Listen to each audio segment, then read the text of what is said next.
Hey guys, welcome to the Fitness Entrepreneur Show with me, Phil Graham. Today we're going to look inside the mind, beliefs and values of Tony Robbins, and we're going to look at how many of his lessons can be relayed to the fitness industry. And of course, I know there's many of you that watch these YouTubes and listen to my podcasts that aren't inside the fitness industry, that are just all-round badass entrepreneurs that want to grow their wealth, their impact and their freedom in this world.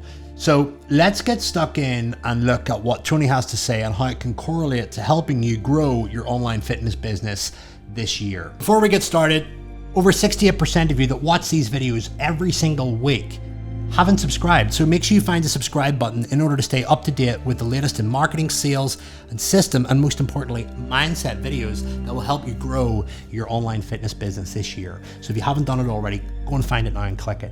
Thank you so much. All of you have targets, things that you're after. If you're gonna get a new result, if you're gonna grow your business, if you're gonna be able to support your mom, if you're gonna get rid of the anxiety, if you're gonna be able to overachieve and not have all that fear inside of you, you obviously need to get a new result.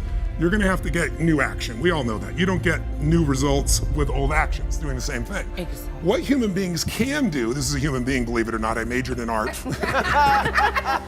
What human beings can do is amazing. What they will do is usually disappointing. It's not because we're not capable of it, it's because we don't have new actions because we get in certain emotional states that dominate us, like anxiety, like fear of failure, right? Like the fear of the loss of your mother as an example. So if you're in a state of fear, you're gonna behave very differently and get very different results, that's what that means right there, than if you were in a place of being courageous or bold or warm or connected or playful, any of those.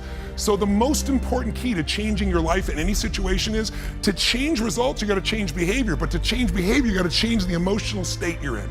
So when Tony talks about breaking negative thinking in order to achieve new targets, I don't think this can be put in any other way than saying new levels, new devils. You need to realize that when you set targets inside your life or inside your business that you haven't yet achieved, that it should in some way challenge you and at the same time also excite you.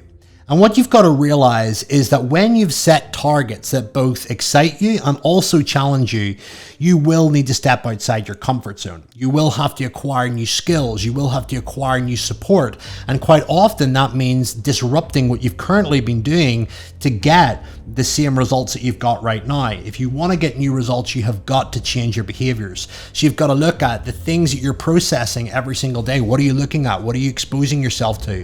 What kind of people are you hanging around on a day-to-day basis? Who are you learning from? What skill gaps do you have? And looking at, in order of priority, what actually needs to be addressed. And I would always start with environment first, looking at who is your peer group, who are you surrounding yourself with, who are you listening to, what is your office space like? All of these factors will influence your state. And if your state is off and you aren't in the right environment, then you're going to be constantly anxious, constantly worried, and unable to think clearly. Once you've got environment dialed in, you'll then look at dialing the right skills in, then dialing the right, support, teachers, networking, mentors, other people, like-minded individuals around your sphere of influence, so that you can then align yourself with the right thoughts, the right vision, the right energy, and of course, the right behaviors and attitude towards getting your new targets as well. So I think that what he's saying here is ultimately that, one, you need to be in the prime state in order to actually think clearly. That's quite obvious. Number two, once you're thinking clearly, then you need to have aligned actions that compound over time in order to get a result. So really think about what you're doing on a day-to-day basis in respect to the big goals that you have in your business right now. Look at the big goals, reverse engineer, and ask yourself, how on earth would I get there? And write down the 3 to 5 things that you would do every single day as non-negotiables to achieve that, and ask yourself, why are these important? Why am I not doing them now? What do I need to do in order to facilitate and action these daily activities right now? And then it's a matter of patience, trusting yourself, and having conviction and knowing that you're good enough and that you can follow through with this. You get on an airplane, what's the first thing they say? If we get into trouble, mask will come down, oxygen's there, and the first thing you gotta do is put it on your kid, right? No, why? Who do they tell you to put it on? Yourself, you selfish bastard. What's the deal here, right? But it's because if we don't take care of ourselves, we can't take care of them. So for leaders, what I always tell them is, it's you first. It starts with you, and it starts with your psychology. 80% of growing a business, if you look at what the chokehold is on a business, it's always the leader. And 80% of that chokehold is the psychology, and 20% is the mechanics. I mean, people in this room know the mechanics and strategies beyond what anybody on earth knows in their category. So it's really about you being in the state where you execute. It's like I always tell people, knowledge is not power, it's total BS. Knowledge is potential power. Execution trumps knowledge every day of the week. And so my life is, how do you get yourself to execute? And execution comes from learning to put yourself in that right state every day. Tony talks about putting the leader first. And quite often I say to my clients, the strength of the leader is quite often the weakness of the business when it's poorly organized and not run properly, or when the leader doesn't put himself first. And that's something that's really important to realize, that as a leader, you need to look after one, your own internal mind, your own psychology, your own health, and also be willing to pay yourself first. Because the reality is, if you're overly altruistic and you're serving all the time, trying to people please, you're not delegating, you're afraid to pass things off, you are going to break. And if you break, you're not going to think properly, you're not going to sleep properly, you're going to have health implications, which are all going to slow down your ability to lead with poise, power, and speed. So please appreciate that if you are running a business, that you need to take time out every now and again to reevaluate where you're going, what it is that you're doing that you love, what it is that you're doing that you hate and that you would love to pass off or pay in order to get your time back so that you can spend more time in the driving seat of your business. And I think as entrepreneurs, we can be very in tune with what we like and what we dislike. And don't get me wrong, there are periods in your business where you are going to have to go through periods of time doing something that you don't like in order to figure out what it is that you actually want to delegate. So making sure that one, you're waking up every single day with purpose and enjoyment and fulfillment in respect to your business activities. You know that it's going to be tough in some cases, but two, that you feel well resourced and you feel smart enough, skilled enough in order to deal with it, and that you've got the right people behind you to pass tasks off to and ultimately stay on track and driving the business forward. So 100%, the leader needs to sit down, evaluate what they want to do with this business, where they want to go, and how they're going to protect themselves, how they're going to protect their team, and how they're also going to protect themselves financially, legally, and all the other angles that come with running a business. Failure is part of life. I mean, the difference for me though is I look at failure as a stepping stone to success. It's a speed bump. I know I'm going to fail, but it's not failure if you learn something. And so, gosh, I've made so many mistakes. I've screwed so many things up, but every time I do, it just becomes a way for me to explain to someone else what it takes. You know, it's like, here's what I've done. I think I have the ability to influence people because I talk about my failures. I talk about all the things that messed me up, but I show people that I didn't let it stop me, and you don't let it stop you. And I think that's really the secret in that area. Tony talks about the popular subject of failure and how you can utilize it towards building yourself as a stronger, better, more effective leader or entrepreneur. And I couldn't agree more. I think failure can only be looked at as a failure when you decide to do the same thing again and you don't acquire the wisdom from the original mistiming, misjudgment that you originally had. Remember, whenever we have a failure, we make decisions based on the best information that we have at the time. And quite often, this can involve blind spots, it can involve biases, we may be fatigued, we may be annoyed, emotionally triggered, and as a result of that, make ineffective decisions as leaders.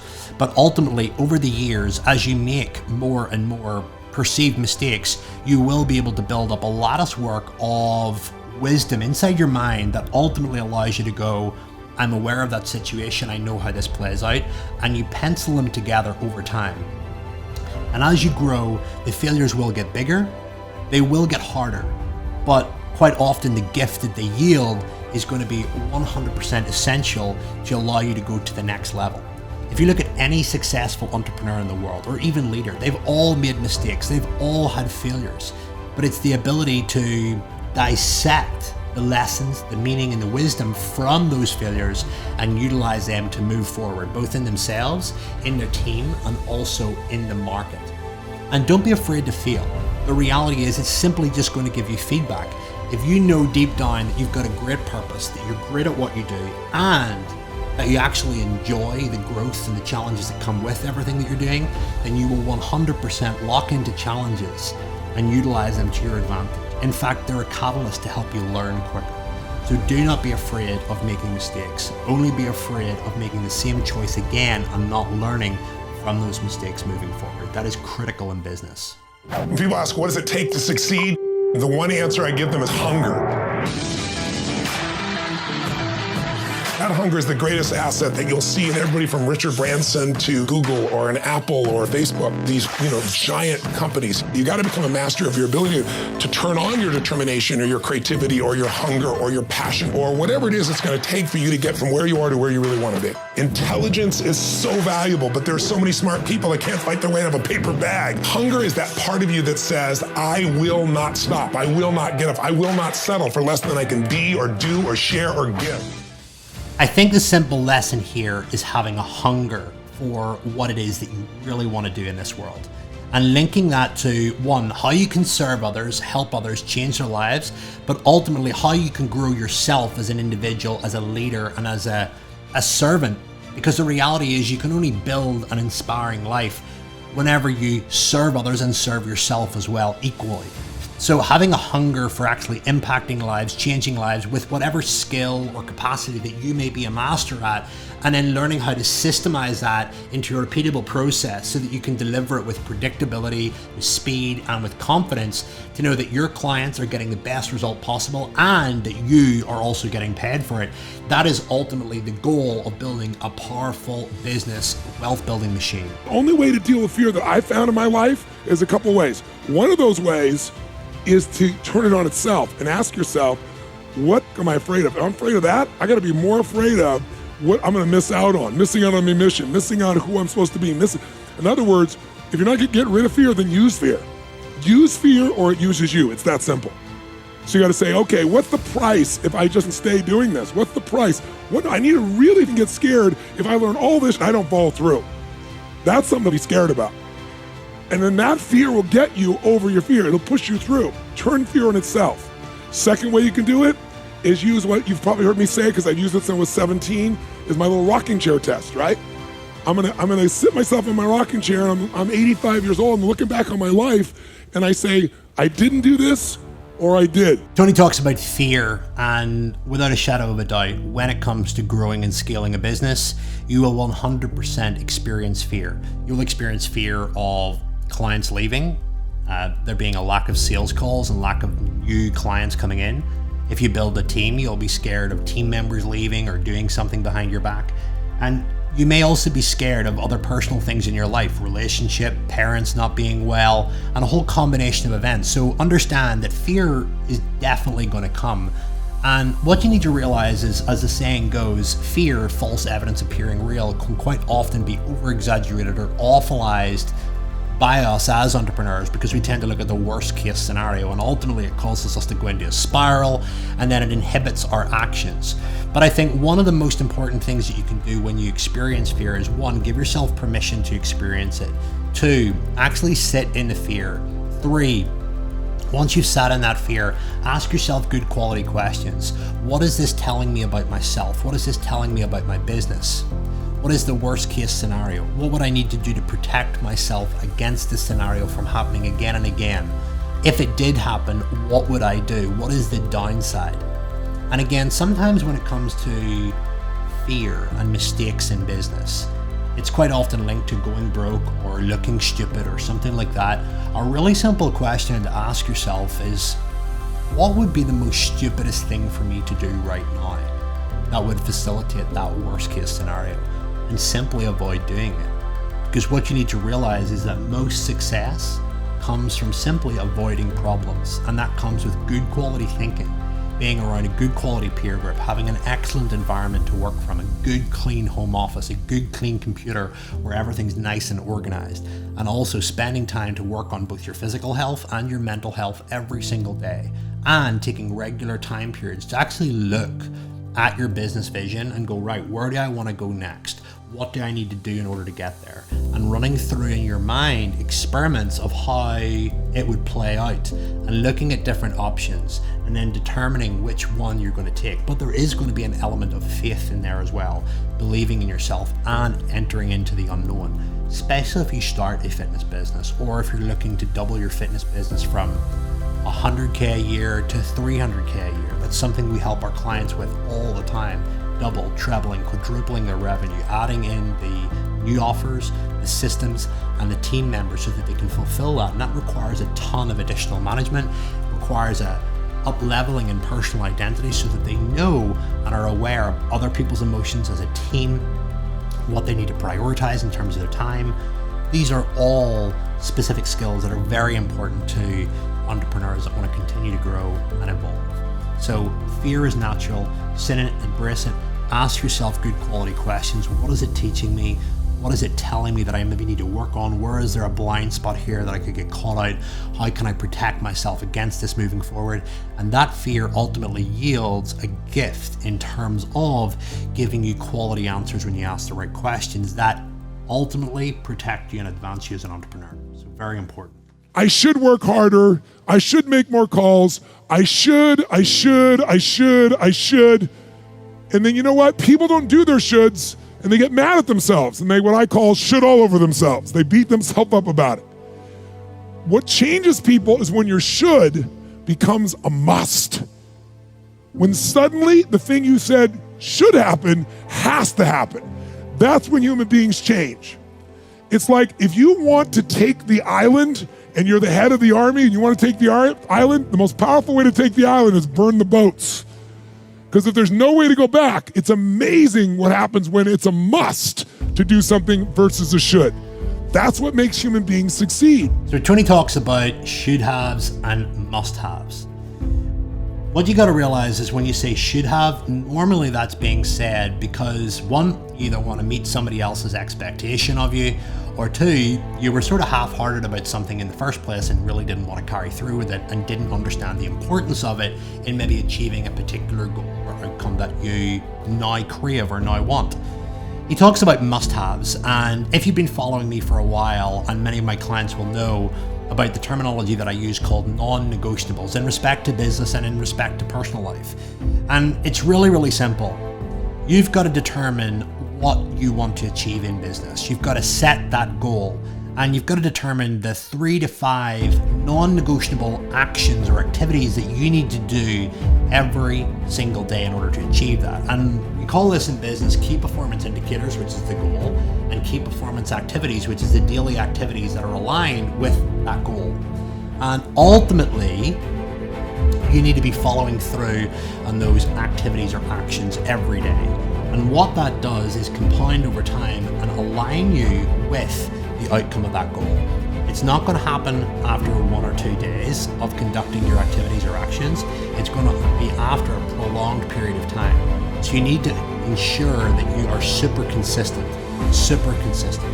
And if you want a little insight into what tactics and non-negotiables that you should be following every single day in order to grow your online fitness business, find me on Instagram, drop me a DM with the word daily business tactics, and I'll shoot you over our 5 daily business tactics that will 100% money, impact, and freedom in your online fitness business. So we've reviewed everything that Tony Robbins has had to say. It's been absolutely awesome. I hope you've taken a ton of gold from it. I know we do these shows every single month and we look at a celebrity or a top leader and we just dissect their thinking. And I think when you study leaders and you study successful people that you're able to pick up some very important traits that can be carried over into your business. So I want you to do me one big favor. I want you to determine what was your biggest takeaway from this and comment below this specific video so that we can see it and get your feedback in order to improve. And guys, I've just launched a brand new Fitness Entrepreneur's Handbook, which is loaded with nuggets, wisdom, and a ton of stuff on how you can grow your marketing, your sales, improve your client success, and most importantly, develop and strengthen your identity so that you can become a purposeful leader in your field, that you can grow your wealth and grow your business. And that's something that I've been specializing in for a very, very long time. So if you go to phil-graham.com/handbook, you'll be able to get it. And yeah, I can't wait. It's going to be awesome. Other than that, see you next time. Take care.